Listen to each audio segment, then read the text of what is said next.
Datuk Seri Anwar Ibrahim mengakui tidak berkecil hati dengan rungutan rakyat yang mempersoalkan keberkesanan pentadbiran negara mengatasi pelbagai isu berbangkit di lokasi tertentu. Mengambil contoh Sabah, Perdana Menteri berkata, rakyat di negeri bawah bayu masih tidak mampu menikmati kemudahan asas seperti elektrik, air dan jalan berlubang biarpun pentadbiran kerajaan negeri silih berganti. Dan saya sebagai manusia, saya faham juga orang marah. Dia kata, dengar menteri silih berganti, kerajaan silih berganti, Perdana Menteri silih berganti, air belum berganti. Elektrik dia sebut karan. Nenek saya dulu sebut karan kalau di Penang. Elektrik belum pasang. Jalan lubang-lubang.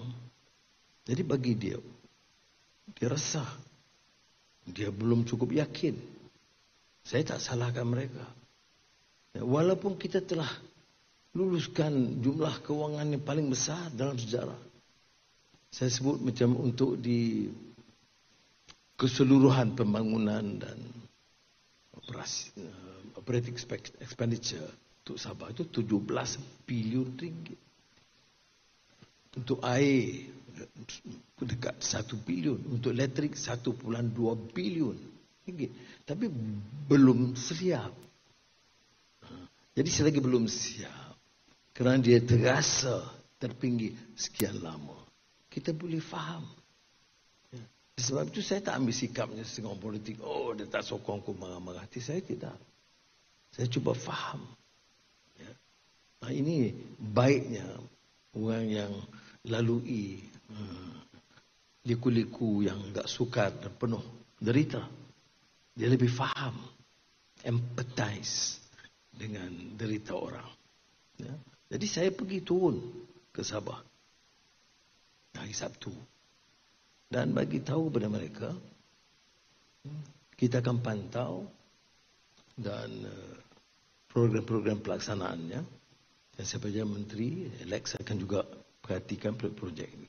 Dan untuk semua projek lain yang melibatkan kementerian semua lain, unit penjelasan JPM akan pastikan mesyuarat bulanan di Kota Kinabalu. Supaya hal yang tiga yang paling penting bagi rakyat, jalan, elektrik, air, itu kita cuba leraikan dalam segera mungkin. Karim wa ala alihi wa sahbihi ajma'in. Salam Malaysia Madani, salam Sugulai Sejalai.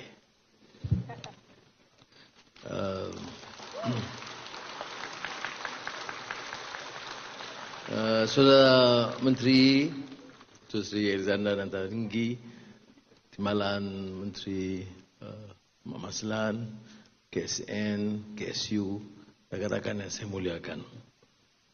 Saya diminta pakai ini sebagai menyokong atau yang dipaksa oleh wanita untuk menjayakan kempen anti keganasan terhadap wanita. Jadi kita bersama-sama.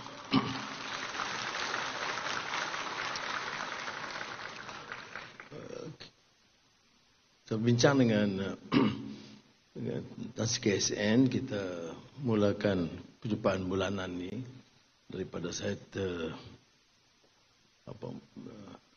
tumpu di JPM untuk Kementerian Kewangan. Kita harus adakan siri ini mengikut kementerian.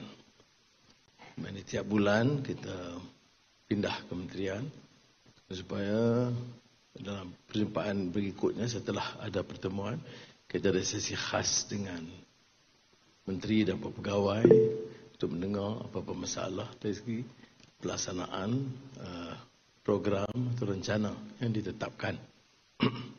Memang kita pilih KKR Kerana KKR dari sudut Beliau berkata demikian ketika berucap pada perjumpaan Perdana Menteri bersama warga Kementerian Kerja Raya KKR sempena himpunan bulanan kementerian berkenaan di Ibu Negara siang tadi. Yang turut hadir Ketua Setiausaha Negara Tan Sri Syamsul Azri Abu Bakar, Menteri Kerja Raya Datuk Sri Alexander Nantalinggi, Timbalan Menterinya Datuk Sri Ahmad Maslan dan Ketua Setiausaha KKR Datuk Sri Azman Ibrahim. Apa artinya?